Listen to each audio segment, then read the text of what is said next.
رسول دي تاسو ګورئ بل میډیا باندې رسوات یو واقع چلیږي قاری صاحب ورته شو خپل شاګرد ته دومره وو قتل وشي کوي معصوم یقین وکړه هغه د درندګۍ اتحاد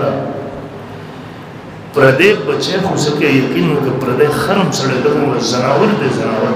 سړی دغه به درې سره نه چواله چوي وي او تر دې څخه قتل پردې خر پردې سپین دغه د الله نه سړی یریږي دومره په به درې سره یقین وکړه پردې زناور مزل شي څومره ظلم او درندګي چې دا سړی کوي څنګه حکومت نو مطالبه ده د سړی راونی سي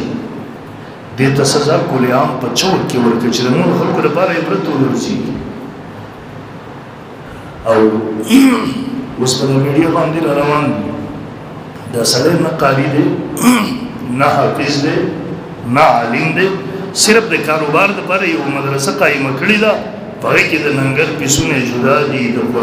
د سبق پیسونه جدا دي هغه ماشومان انټرویو رواني دا څوک یو درینده و د مدرسې په نوم باندې یو ځان له یو تجارتي فکټري لګولې و